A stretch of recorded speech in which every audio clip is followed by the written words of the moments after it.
आजकल social media खोलिए, हर दूसरे दिन यूट्यूब पर कोई ना कोई ऐसा वीडियो दिखाई दे जाएगा जिसमें एक बुजुर्ग कैमरे के सामने रो रहे हैं और कह रहे हैं कि मैंने बच्चों को पढ़ाया लिखाया बड़ा किया और आज उन्होंने मुझे अकेला छोड़ दिया। दोस्तों, ऐसे वीडियो देखकर दिल दुखता है और बहुत दुखता है। ऐसा दर्द किसी को भी ना मिले। लेकिन क्या हर कहानी का एक ही पक्ष होता है?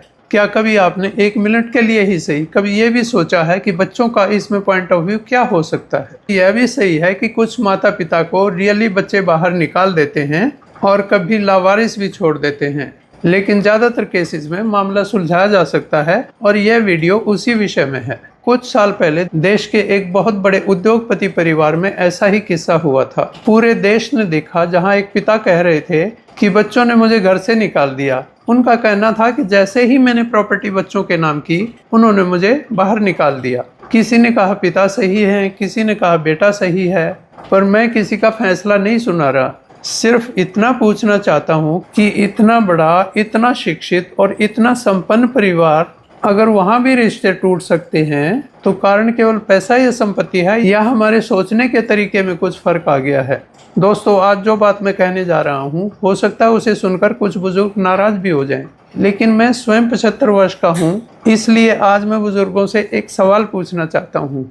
बताइए, क्या गलती हमेशा बच्चों की होती है? क्या हम बुजुर्ग कभी गलती नहीं करते? दोस्तों, मैं पिछले कुछ वर्षों से एक वृद्धाश्रम में जुड़ा हुआ हूँ। मैं ये सोच कर गया था कि वहाँ सब भगवान का नाम लेते होंगे, सब इकट्ठे बैठते होंगे, हंसते खेलते होंगे, वहाँ शांति होगी, ध्यान होगा और हंसी खुशी में ही अपने जीवन का लास्ट फेज बिता रहे होंगे। लेकिन मैंने क्या देखा जानते हैं? वहाँ भी पॉलिटिक्स है, एक दूसरे की टांग खिंचाई है।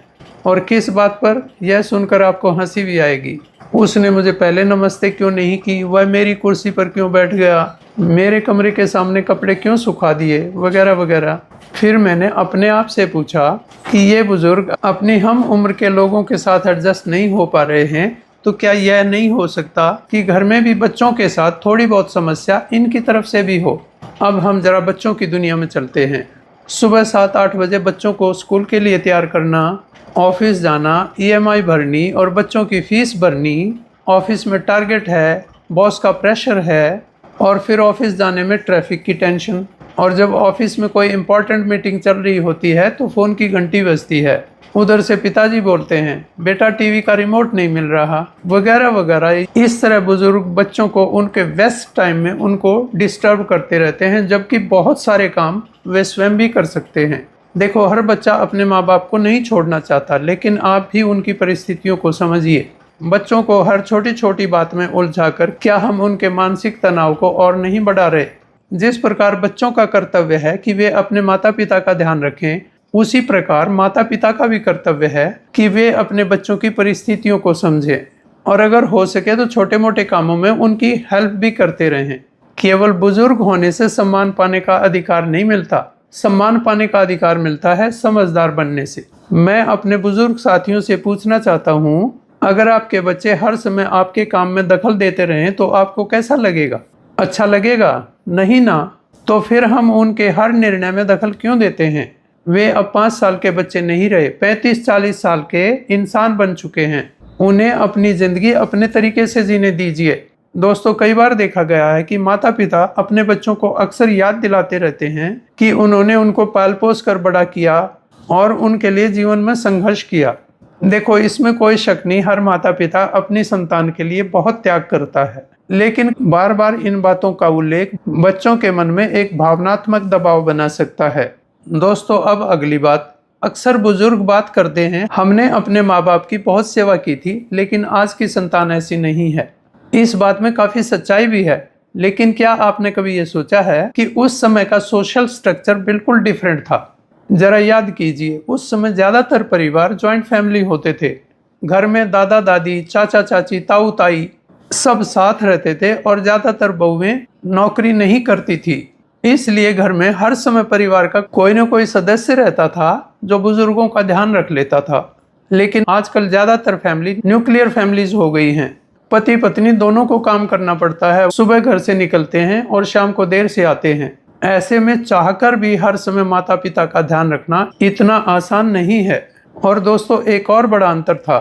पहले बुजुर्ग भी पूरे दिन अकेले नहीं रहते थे, वह अपने साथ के बुजुर्गों की एक टोली बना लेते थे।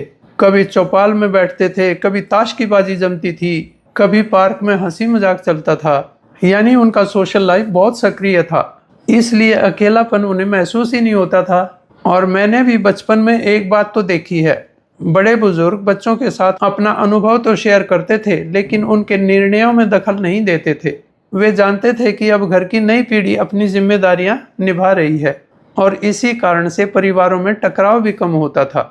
इसका यह मतलब नहीं है कि पहले सब कुछ आदर्श था और आजकल सब कुछ गलत है। इसका अर्थ केवल इतना है कि अब समय बदल गया है और समय के साथ रिश्ते निभाने का तरीका भी बदलना पड़ेगा। पहले परिवार बड़े होते थे और जिम्मेदारियां बटी हुई थी। अब परिवार छोटे हो गए हैं, लेकिन जिम्मेदारियां छोटी नहीं हुई बल्कि कई मामलों में बढ़ गई हैं। और एक नया ट्रेंड आ गया है, हर माँ बाप चाहता है कि मेरे बच्चे विदेश में जाएं। मैं ये नहीं कहता कि आप उनको विदेश मत भेजिए, लेकिन जब आप उनको विदेश में भेज रहे हैं तो अपने बुढ़ापे को भी उसी समय प्लान करो। आपको बच्चों के साथ वहीं माइग्रेट करना है या फिर यहाँ आप किस तरह अपना बुढ़ापा बिताएंगे। और इन्हीं सब कारणों से बुजुर्ग अकेले पड़ गए हैं, फ्रस्ट्रेट होते जा रहे हैं। और एक और बात ये नहीं है कि पहले बुजुर्ग अपने बच्चों की बुराइयां नहीं करते थे, पड़ोसियों से कर ली या मोहल्ले में किसी और आदमी के साथ कर ली, लेकिन उनको पहले इंस्ट्रक्शन दे देते थे कि यह बात मेरे बच्चों को मत बताना। यानी पहले बुराई करते थे लेकिन चुपके। अब ये सोशल मीडिया ऐसा आ गया कि बुजुर्गों ने अपने घर की छोटी से छोटी बात भी सोशल मीडिया पर डालनी शुरू कर दी। क्या ये सही है? देखो, मेरी सलाह ये है कि ऐसे मामलों को घर में ही सुलझा लेना चाहिए। अगर ज़रूरत पड़े तो अपने रिश्तेदारों को बुला लो, उनके सामने अपनी समस्याएं डिस्कस करो, और ज़्यादा ही खराब मामला है तो कोर्ट में चले जाओ। सोशल मीडिया पर डालकर सारी दुनिया को बताने से मामला सॉर्ट आउट नहीं होता है, मामला तो घर में ही सॉर्ट आउट होगा।